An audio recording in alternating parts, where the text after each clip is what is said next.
صاحب آپ کیا سمجھتے ہیں؟ پاکستان نے دہشت گردی کے خلاف جنگ لڑی، آج تک لڑے ہیں، بہت قربانیاں بھی دی ہیں، لیکن اور پاکستان نے ہمیشہ یہ بھی کہا ہے کہ ثبوت سامنے رکھی جائیں، شفاف تحقیقات کی جائیں، اس کے لیے بھارت کبھی سامنے نہیں آیا اور اس طرح کے پروپیگنڈے دن بدن کرتا رہا ہے. کیسے بچا جا سکتا ہے؟ کیا حکمت عملی ہونی چاہیے؟ دیکھیں، بچنے کے لیے وہ کسی راکٹ سائنس کی ضرورت نہیں ہے. ظاہر ہے وہ اگر وہاں سے کوئی فیک چیزیں آ رہی ہیں تو آپ نے فیکٹس دینے ہوتے ہیں نا، اور وہ بڑے اچھے طریقے سے کل رات سے ہی چیزیں چل رہی ہیں ہماری طرف سے بھی. یہ بات ٹھیک ہے کہ وہ جو فیک ہوتی ہے، جو سنسنی خیز خبر ہوتی ہے، وہ زیادہ تیزی سے پھیل جاتی ہے، لیکن یہ بھی کوئی ایسی تشویش والی بات نہیں. اس کا مقابلہ کیا جا سکتا ہے اگر آپ نے مقابلہ کرنا ہوتا ہے. بیسیکلی انڈین میڈیا کا جھوٹ بک رہا تھا، ان کی فیک نیوز بک رہی تھی جب تک ان کے اپنے لوگ نہیں پکڑے گئے امریکہ، آسٹریلیا اور کینیڈا میں. تو اس کے بعد سمجھ آئی کہ یہ تو ساری بلشٹنگ ہو رہی ہے، یہ تو ایسی بات. ایک چیز ذہن میں رکھیے گا کہ پاکستان اور انڈیا میں جو مسلمان ہیں ان کے نام ایک جیسے ہوتے ہیں، ان میں کوئی خاص فرق نہیں ہوتا. اس لیے بڑی آسانی سے آپ کسی کو پاکستانی قرار دے دیں، آپ انڈین قرار دے دیں. اب چونکہ ان کے میڈیا کی عادت ہے، پڑی بھی ہے گودی میڈیا، کہ جی فوری طور پہ پاکستان کو لے کے آنا انہوں نے کسی طریقے سے بھی، کہ ایک واقعہ ہو گیا، دہشت گردی ہو گئی آسٹریلیا میں، وہ موقع مل گیا کہ اچھا یار یہ نام لگتا ہے کہ پاکستانی ہوگا، اور پھر ایک وہ ایفرٹ شروع ہو جاتی. اب اس کے بعد افغانستان ان کے ساتھ ظاہر ہے، افغانستان تو بالکل آج کل وہ بالکل ساتھ ساتھ چل رہے ہیں، ان میں کوئی فرق ہی نہیں ہے دونوں میں. پھر چونکہ اس میں یہودی انوالو تھے جن پہ اٹیک ہوا، تو اسرائیل بھی لامحالہ اس میں آ گیا، اور وہ ایک کیمپین بنا دی انہوں نے پاکستان کے خلاف کہ جی یہ تو. اس کے بعد جیسے ہی وہ پتہ چلا کہ انڈین ہے، اب وہ جیسے عامر بتا رہے تھے کہ وہ آسٹریلین انٹیلیجنس نے رابطہ بھی کر لیا. اب رولا یہ ہوتا ہے نا کہ ہم جب بھی بات کرتے ہیں کہ یہاں پہ وہ جو ان کے مل جاتے ہیں اکاؤنٹس اور وہ پروپیگنڈا ہو رہا ہوتا ہے، وہ ایک خاص جماعت کے حوالے سے ہم بات کرتے ہیں ہمیشہ. میں نے آج مجھے بڑی حیرت ہوئی اپنے ایک لیڈنگ نیوز پیپر کو دیکھ کے جس نے فرنٹ پیج پہ یہ خبر لگائی ہوئی ہے امریکن انٹیلیجنس کے حوالے سے. وہ اور کسی کے پاس امریکن انٹیلیجنس نہیں پہنچی، ان کے پاس وہ امریکن انٹیلیجنس پہنچ گئی کہ جی وہ بندہ پاکستانی تھا. اب اندازہ کریں آپ کہ اس میں آپ کس کو بلیم کریں گے؟ کیا وہ بھی اس پارٹی نے لگوا دی؟ نہیں. مطلب لوگ ہر جگہ اس طرح کے موجود ہوتے ہیں جو نیگیٹیوٹی کو فروغ دینا چاہ رہے ہوتے ہیں. آپ نے صرف ان کا مقابلہ کرنا ہوتا ہے. ہمارے یہاں بدقسمتی سے ہر چیز کا حل یہ سمجھ لیا گیا ہے کہ بس اس پہ پابندی لگا دو اور چیزیں ٹھیک ہو جائیں گی. دیکھیں، جب آپ مکالمے پہ پابندی لگا دیتے ہیں تو پھر اس طرح کی سچویشن کا آپ کو سامنا کرنا پڑتا ہے.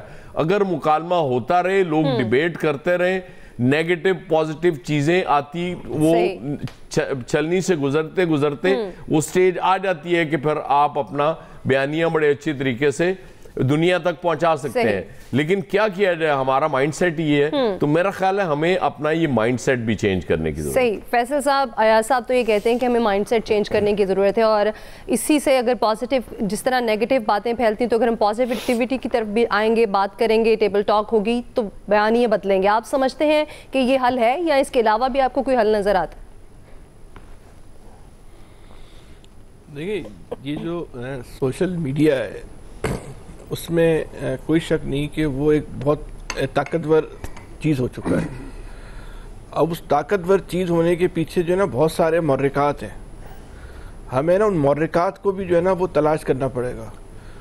سوشل میڈیا پاکستان کا ہو، دنیا کے کسی بھی ملک کا ہو، ہر جگہ جھوٹ جو ہے نا سب سے زیادہ تیزی سے بکتا ہے.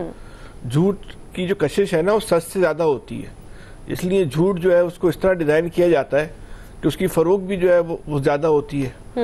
یہ ہر معاملے میں، چاہے وہ پاکستانی سیاست کا معاملہ ہو، کوئی کسی غیر ملکی عالمی واقعہ ہو، اس میں ہمیشہ میں نظر آیا کہ جھوٹ جو ہے وہ تیزی کے ساتھ جو ہے وہ سرایت کرتا ہے. اور پھر وہ جب حقائق سامنے آتے ہیں تو جیسے وہ عامر صاحب نے بھی بتایا کہ وہ جھوٹ اس حد تک بک چکا ہوتا ہے کہ وہ جھوٹ کے وزن میں ہی جو ہے نا سچ دب جاتا ہے. تو ہم بہت سارے لوگ جو ہے اس سچ تک نہیں پہنچ پاتے، اور ہم اس جھوٹ کو ہی جو ہے نا سچ سمجھ کر جو ہے وہ اپنا اس پہ یقین کر لیتے ہیں.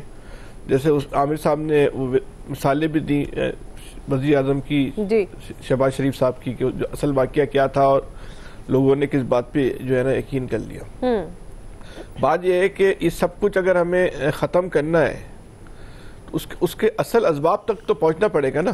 صحیح. اس کا سبب تک پہنچے بغیر اگر ہم ڈنڈا لے کے کھڑے ہو جائیں کہ بھائی تم نے یہ کرنا ہے تو ایسا تو ہم نہیں کر سکتے. تو سب سے پہلے تو آپ کو معاشرے کا انتشار جو ہے نا وہ ختم کرنا ہوگا نا. جو لوگوں کے ذہن کا خلفشار ہے وہ ختم کرنا ہوگا نا. آپ انتشار اور خلفشار کو ختم کیے بغیر اگر آپ یہ چاہیں کہ لوگ جو ہے وہ بالکل اس سمت ان کی درست ہو جائے تو یہ ممکن نہیں ہے. دیکھیں جب آپ یہ چاہتے ہیں نا کہ عوام کی سمت درست ہو جائے تو یہ ممکن نہیں ہے کہ جو حکومتی اداروں کی سمت کو درست کیے بغیر آپ عوام کی سمت کو درست کر لیں. یہ ممکن نہیں ہے. صحیح. ایک ماسک کی سمت درست کرنی ہے تو پھر وہ ہر سمت جو ہے نا درست کرنی پڑے گی. یہ ممکن نہیں ہے کہ میں آپ کو بولوں کہ آپ اپنی ایمن سمت درست کر لیں.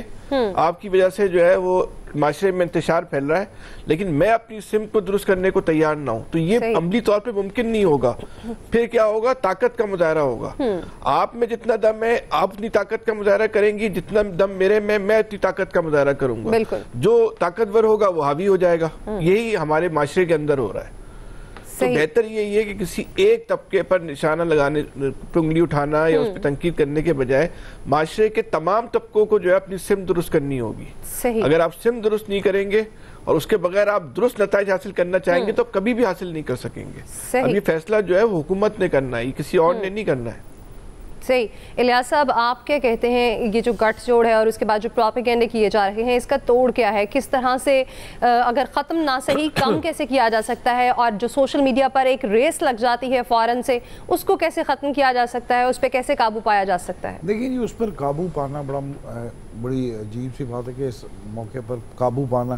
انڈیا تو ہر وقت اس تیاری میں بیٹھا ہوا ہے. اب افغانستان بھی اور انڈیا کی جانب سے جو ان کے ایجنٹس ہیں جو ان کے کہیں گے کہ وہ دیگر ممالک میں بیٹھے ہوئے ہیں جو تخریب کاریاں دہشت گردیاں کرنے میں ملوث ہیں تو وہ بھی اس چیز میں سارے وہ ظاہر ہے فیک اکاؤنٹس بنائے ہوئے انہوں نے. وہ ایک دم تحریک چلاتے ہیں اپنا یعنی کہ شروع کر دیں گے پاکستان کے. ان کو تو انتظار ہوتا ہے کہ کسی چیز پر کوئی ایسا موقع مل جائے, کوئی ایسی چیز چھوٹی موٹی بھی ہو چیز وہ فوراً اس کو یوز کریں ڈیجیٹل میڈیا کو اور اس کو لے کے آئیں سامنے چیزیں. تو ظاہر ہے کہ ان کو ملی اور اس پر جو سارا ہوا اس کا دیکھیں ان کا سارا فیک نکل آیا. پاکستان کا اینڈ میں افغانی اور ان کے اپنے خود لوگ نکل آئے, ظاہر ہے ان کے دہشت گردی. تو اس چیز کو دیکھتے ہوئے اب دیکھیں ان کے لیے نہیں ابھی بھی وہ اسی پر لگے ہوئے ہیں.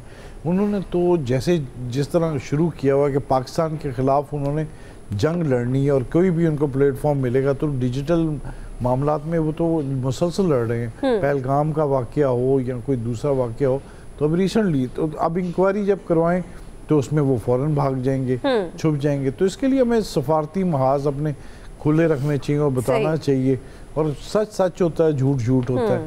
تو اس وقت جو دنیا بھر میں سب کو پتہ ہے کہ بھارت نے جھوٹ کے علاوہ کچھ نہیں کیا اور اس کے علاوہ وہ کچھ نہیں کر سکتا. پاکستان سے وہ بدلہ لینے کے لیے اس نہج پہ چلا گیا کہ اس کو کچھ بھی اپنی عزت کا خیال نہیں رہا. اتنا بڑا ملک ہے, اس کے اپنے سارا ایک کھو دی ہے, سب کچھ اپنی ساکھ کھو دی ہے. دنیا بھر میں لوگ ان سے یعنی کہ اس بات چیت نہیں کرنا چاہتے. کاروبار میں بھی ان کو پیچھے ہوا, نقصان ہوا. تو اس تمام چیزوں کے برعکس وہ جو اس معاملے میں چاہتے ہیں کہ وہ کسی طریقے بھی پاکستان سبقت لینے کے لیے کوئی بھی کام ہو کسی دنیا کے ہو. اب یہ نہیں دیکھتے کہ وہ اسلام اور پاکستان کے خلاف جس طرح بھی ہو وہ جنگ لڑنا چاہتے ہیں. دنیا کے کون سا بھی خطہ ہو, اب فلم سازی کے معاملے میں جو بھی چیز ہے وہ پاکستان ان کا سب سے بڑا ٹارگٹ ہے. ان کو پتا ہے کہ ہم اپنی مارکیٹ میں یہ چیز سب سے زیادہ بیچیں گے اور اس سے فائدہ حاصل کریں گے. بالکل ایسا ہی کوئی بھی پلیٹ فارم ہو کہیں بھی بھارت ہمیشہ سے پروپیگنڈا کوشش کرتا ہے لیکن اسے سبکی کا سامنا کرنا پڑتا ہے, اسے منہ کی کھانی پڑتی. اس حوالے سے ایکسپرٹس کی رائے آپ نے جانی. پروگرام میں یہاں وقت ہے بریک کا. بریک کے بعد ہم بات کریں گے فیض حمید کی سزا کے بعد لیگی وزراء کی دھواں دھار بیان بازی جاری ہے. مسلم لیگ نون مزید کیا چاہتی ہے, اسی پر بات کریں گے بریک کے بعد.